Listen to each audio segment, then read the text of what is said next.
Welcome friends to another r/I don't work here lady video. As always, if you enjoyed this video, please make sure to hit that subscribe button. And our first story of the day is by Stormsire12, The Time I Was a Hotshot Delivery Driver. Background, so strap in, it's gonna be a bumpy ride. So I recently got laid off from my delivery driver job at a company whose name shall remain anonymous. I would pretty much take amounts of lumber and construction materials that were too small for our semi-drivers. We would deliver to a lot of places around the DFW area. About 5 months in, I got an order for a site in a nicer residential area. I picked out the product I needed to take out there and drove out that way. The moment I get out to the site and start dropping the product at the site, and out comes Karen. Karen says, "Hey, I need your workers to keep it down with their nail guns or whatever tool they're using." I, obviously confused, say, "I'm sorry, I don't work for the builders. You must have me mistaken for..." I'll preface this now. We had to wear a uniform like most customer service guys at the office because technically we were still customer service, which in my opinion was BS, but hey, I don't make the rules. She must have taken my devilishly good looks as someone who's a manager. Before I could get the words out of my mouth, she says, "I've seen you here before and talk to the workers, so don't give me any of that crap. I need to take my 12 o'clock nap and it's disturbing my slumber." I say, "Ma'am, like I was going to say, I don't work for the builders. If you have a problem with the noise, you need to talk with them. The construction office is somewhere around here." Karen says, "No, I need you to give your corporate number now." So now the gears in my head start turning. I give her the personal number to my manager. She has the most poop-eating grin I've ever seen. I drop the rest of my product and leave. I get back after my run, and he pulls me aside and asks me if I just gave this lady a number. I asked him what she said. He just burst out laughing and said, "I have never had so much fun convincing a lady I'm gonna fire you." I didn't get fired, by the way, Karen, so screw you. If you knew that giving her that number would just go right back to your manager for a job that completely is unrelated to what she's arguing about, would you willingly just hand it over and see how the manager deals with it? Or would you just kind of drop it, walk away? You don't have to deal with this lady. Let me know what you would do in the comments down below. Our next story is by BGypsy5. A former client refused to accept that I was no longer affiliated with my previous company 6 months after I changed jobs. This happened a while back, but I still get a laugh out of this. It's also a bit long. At my first job, which was an online directory and blog, we had a client who was entitled to a free limited time premium listing. This included a short write-up about her business on our website, which would then be hidden and unpublished after her premium listing had expired, if she decided to not avail of the paid premium package. Basically, she was on a free trial. I was on the editorial team and first encountered her when I had to interview her for the write-up. My colleagues had advised me to be careful because she was rather irritable and rude, but I spoke to her in English. English is not the primary language in my country, and she was very mean to me. I wrote the article, and everything was fine, until her free premium listing expired. The account manager assigned to her updated her weekly on the status of her account, and reminded her that the premium listing would soon expire. She yelled at my colleagues on the phone, saying that a business as large and successful as hers with celebrity clientele should automatically have a premium account whether she paid for it or not. Then she refused to speak to anyone except the general manager or me, an editorial assistant. As our GM was in a meeting outside at the time, the sales manager, account manager, and I took the call over the speakerphone in a conference room. As soon as they informed her that I was now in the call, her tone changed and she was suddenly polite. She asked if we could keep the write-up that I worked so hard on published on the site, even if she would no longer be on the premium package. She then went on to say that surely someone with my educational background and who went to the same uni as she did would understand. I think this came up while we were making small talk during an event. I told her that it wasn't up to me to make that call, as I was an editorial assistant, but that we would be happy to keep the write-up published for another month if she decided to purchase the premium package for the next month. Taking my cue from the sales manager, who was writing down some responses to help sell her the package, I then said something like that a successful entrepreneur like herself would understand that we needed to provide these premium services from that point for those with paid subscriptions. Finally, she agreed to pay for the next month to keep her account's premium status. I resigned shortly after that for unrelated reasons. 2 to 3 months later, I received a call from this client. Side note, we were not issued company phones at my first job, so I used my personal number to contact clients for phone interviews, and the company would just reimburse. I was surprised because I contacted all the clients I had worked with before I left to inform them about who would be handling their editorial needs upon my departure. She was complaining that her write-up had been taken down and that I had something to do about it. I informed her that I was no longer affiliated with the company, but that I would pass her concern along to my former colleagues. The call ended, and I contacted my former colleague to let her know about the client's concern. Guess what? The client had not paid for the premium package in the last 2 months. Several months go by, and one Sunday, I'm awakened at 4 a.m. by my phone ringing. It's her again, and this time she isn't at all polite. She's yelling at me, saying I didn't republish her article and that her listing had gone back to basic, i.e. free, status. She said that the company should be grateful to have her listed because she has celebrity clientele, and that she was a celebrity in the industry in her own right. She was infamous, not famous. I was done with her by now, so I repeated that I didn't work there anymore, and if she wanted a premium account, she should pay for it like everyone else. Then I said that if she contacted me again, I would sue her for harassment, and then I hung up. It was an empty threat, but she never contacted me again. Years later, I found out that she's been blacklisted because she never paid for a year's worth of the premium listing. There's really only so far that a nasty attitude and a barrage of insults and threats and really bad attempts at trying to convince you of their worth can take you. Clearly, she found the end of the line, couldn't see the stop sign, and went over the cliff down to rock bottom. Our next story is by Ambitious Diamond 388, My Entire Life. So this literally happens to me all the time. I'm constantly confused for an employee. I don't know if I just have that customer service face or what, but a few times stick out of my mind.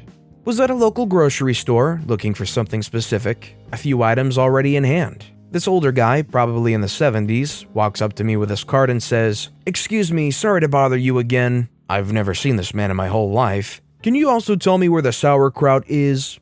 It's my regular go-to for groceries, and I felt bad because he's older and might be confused, so I tell him where to go and continue shopping. Another time, I was at a Five Below store, browsing for a birthday present for a nephew, and an employee of the store walks up to me. I'm like, what? And she starts asking me about something inventory related and the cash register, and is like, when I'm done, I'm gonna go on break. So I'm just staring at her, and we make some awkwardly quiet, prolonged eye contact. After about 30 seconds of us just staring at each other, she finally connects the dots and says, "You don't work here, do you?" I say, "I do not." Yet another time, I was at a Dick's Sporting Goods trying on sneakers, and a lady and her son comes up to me with a pair of soccer cleats. I played for like 25 years, and was currently coaching a soccer camp of kids 5 to 15, so I'm familiar with the shoe. This is important later, I promise. And she asks me if they have them in a specific size. I say, no idea. To which she gets annoyed and says, "Well, can you look?" I reply, "No, I can't." So now she's visibly mad and raises her voice and says, "If you're not gonna help me, is there someone that can?" "Probably, but you'd have to ask someone who works here. And by the way, don't buy those cleats, they're cheap for a reason. They'll dig at your kid's ankles when he runs and give him blisters on the ball of his foot." She just kind of looked at me for a second, super confused. At that point, an employee comes back with the shoes I wanted in my size and says, "Here you are, ma'am." Then looks at the lady and says, "She's right, we get a lot of complaints about that particular shoe, but I can't help you find a different one." The lady turned bright red. I think you just know that you're on some next level stuff when an employee confuses you for an employee. I've read a lot of I Don't Work Here Lady stories, and I think that's a first for me. Our next story is by Aaron Bale. I decided to be the lady who worked there. I live in a city with many Asian tourists. We have giant ferry boats that take us from the mainland to our island off the coast. On these boats, there are beautiful gift shops and many people go in to pass the time. I was looking around and realized there was 2 Asian women trying to ask the associate for help, but she kept ignoring them and helping only the white people. I watched her go up to everyone but the 2 Asian women, asking if they needed anything. They seemed to notice and look disheartened, so I decided to help them. I go in the shop a lot, so I kinda actually do know where things are. I started helping them pick out stuff and showing them things I thought they'd like. I had nowhere else to be because I was stuck on the boat. Anyways, the shop attendant was pissed. She came over and tried to help, and the Asian women wanted none of it. Then she very loudly yelled, "She doesn't even work here." Like, okay, lady, now you want to help them when some complete rando moves in on your gift shop territory. I said some smart comment back and wished the ladies a nice visit in our country. Chuckled to myself for doing something admitting you're weird. And that's my story of deciding to be the I work here lady. That's just a great thing that OP did for them. It's entirely clear how ridiculous it was that the assistance was racially motivated, but it's great to see that somebody completely random to them was willing to stop, take their time, and help them, kind of reaffirm that experience for them, and hopefully remind them that not all people act like that. Our next story is by Comcast Direct. This one is a little bit of a subversion. I work as an emergency veterinary technician, and I'm frequently out in public in my scrubs, usually right before or after work. After one particularly grueling shift, I was heading out the door at about 7 a.m. when one of my doctors asked me if I would mind dropping off a set of radiographic CDs to another clinic that we would be sending a client to later. Usually we send the x-rays with the client, but this was a unique situation, and the hospital in question was close to my home, so I happily agreed. Well, I arrive at the hospital, CDs in hand, and as I'm waiting at the front counter, a family of 3 comes running in with their pet, a rather small-looking golden retriever, and it's just gushing blood down its leg. Turns out they'd been shooting in their backyard, and one of their sons had shot the poor guy by accident. While they're freaking out, I tell the receptionist to run and get a technician, or preferably a doctor, and I begin to assess the wound. At the moment, it looked like the shot had gone cleanly through the leg, but had more than likely shattered bone and the femoral artery, which is very bad. So I start putting pressure on the leg while starting to check any vitals I can, at which point 2 technicians come running out, and I switch out with them, let them know the vitals I'd taken and what the wound looked like. They tell the family they'll be right back to get their information. So there I am, now covered in blood again, as this family's looking at me weirdly before they ask, "Why didn't you go to the back with them?" I explained I work at another hospital, to which they say, "Oh," and they begin to apologize profusely. I kinda laughed and let them know that this is my job and that I was happy to help, and hoped for the best for their little guy. Also got a lot of thanks from the receptionist, and finally turned over the CDs. I found out a bit later that he made a pretty fair recovery, has quite a limp now, but is otherwise fine.